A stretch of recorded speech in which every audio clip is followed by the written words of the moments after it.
Okay, ikikwento natin mga kaibigan yung kung paano nagsimula ang Katniel, ang pagmamahala ni Daniel Padilla at ni Catherine Bernardo. Nung una kasi yan, itong dalawa, nung magkakilala, bata pa sila niyan, okay?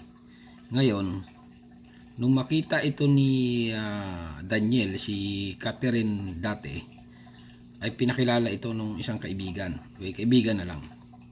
Ito nga si Catherine Bernardo, nang makita niya itong si Daniel Padilla nung araw, ay na-inlove agad ito or napugian agad ito kay Daniel.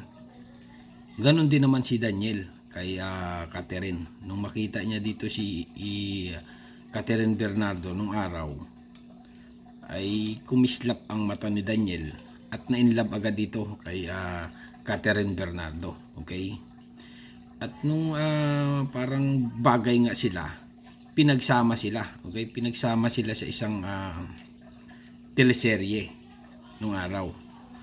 Ngayon, itong dalawa nito habang marami nga nagka-interest sa dalawa na ito, na marami nagsasabi na bagay sila. Okay? Pero ang hindi talaga alam ng marami, itong dalawa talaga nito ay nagkakagustuhan na. Okay?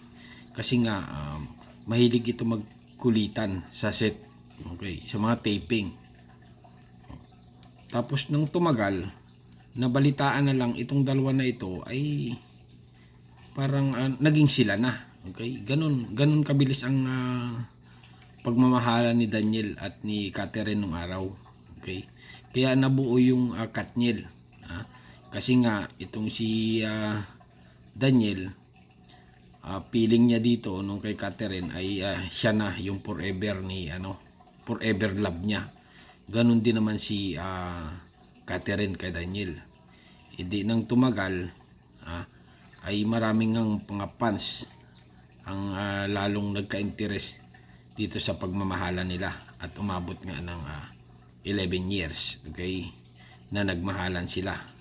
Pero nung tumagal itong si Daniel Padilla, ay siyempre 11 years naghanap nga, nakakaramdam ng pagkasawa dito kay Catherine.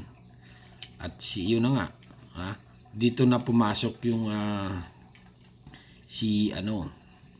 dito na pumasok si Andrea Brillantes, okay? Ngayon itong si Andrea Brillantes at si Daniel Padilla, nung makita ito, nung makilala ni Andrea itong si Daniel, ay na-inlove agad. Ganon din naman si Daniel. Pero syuta pa niya itong si Catherine. Si Daniel na-inlove dito kay Andrea Brillantes. At napansin din ito ng mga fans. Kaya itong dalawa mga kaibigan ay pinagtambal sa mga teleserye. Dahil nga nakitaan sila ng potensyal na bagay sila, okay? Pero nung tumagal itong si Daniel ay nade-develop nga dito kay Andrea, okay? Ganon din naman si Andrea, siyempre matagal na niyang crush si Daniel. Kaya lang si Daniel ay may syota, medyo nahihiya pa ito nung araw. Pero ngayon nga, lumipas ng mahabang panahon, ay yung feeling ni Andrea dito ay sumabog na, okay? Umamin na ito dito kay Daniel na ganun din si Daniel, na si Daniel ay umamin na rin kay Andrea na may feeling nga siya dito. Kaya itong dalawa na ito, si Andrea at si Daniel, ay lihim na nagkaroon ng relasyon, okay? Kaya lang siyempre secret lang dahil nga 11 years na nagsasama si Catherine at si Daniel. Pero siyempre maraming kasamang kaibigan. Kaya itong si Daniel at si Andrea ay nabisto ngayon mga kaibigan. Okay? Nabisto. Ayan na ngayon. Ito ngayon na nagte-trending ngayon na hindi na. Okay? Hindi na, iba na yung feeling ni Daniel kay Catherine Bernardo. At ito nga si Daniel ay nagtapat na rin nga kay Catherine na wala na siyang feeling. Okay? Dito kay sa kanya, okay, kay Catherine. Si Catherine nabigla. Kasi nga 11 years silang nagmahalan. Ngayon sinabi ni Daniel na wala na nga siyang ayaw na niya, okay? Ang maliwanag dito na parang nakikipag-break na ito si Daniel kay Catherine. Okay? Ay syempre, itong si Catherine umiyak. Ganun, umiyak ng umiyak.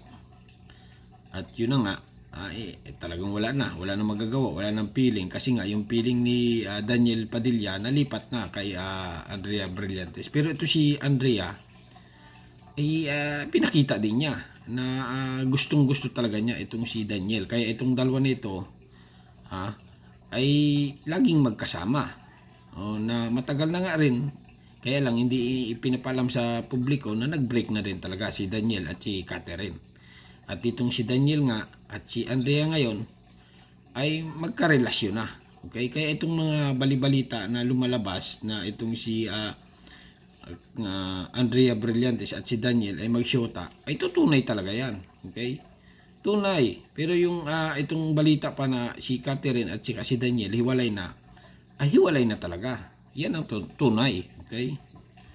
Pero yung ibang mga chismis dito na si Catherine pumunta ng ibang bansa ay hindi tunayan. Okay? Pero ang totoo lang yan, nasa ano lang yan, nandito lang yan sa Pilipinas, umiiyak. Kasi nga, siguro hanggang ngayon, hindi pa rin maka-move on. Pero ito si Daniel, ay naka-move on na, matagal na. Kasi nga, mula nung nakipag-break ito kay Catherine, ay syempre may kapalit na agad si Andrea. Doon na nga nalipat yung kanyang pagmamahal. Pinana ni Cupido, tinamaan. Okay, tinamaan pareho si Andrea at saka si Daniel. Kaya hindi mo rin masisisi si Daniel kasi nga yung feeling niya nalipat na nga dito kay Andrea. Pero marami nga nagsasabi na si Andrea ay bata pa. Bata pa raw kay Daniel.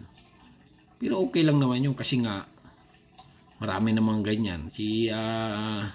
Maraming ganyan sa showbiz.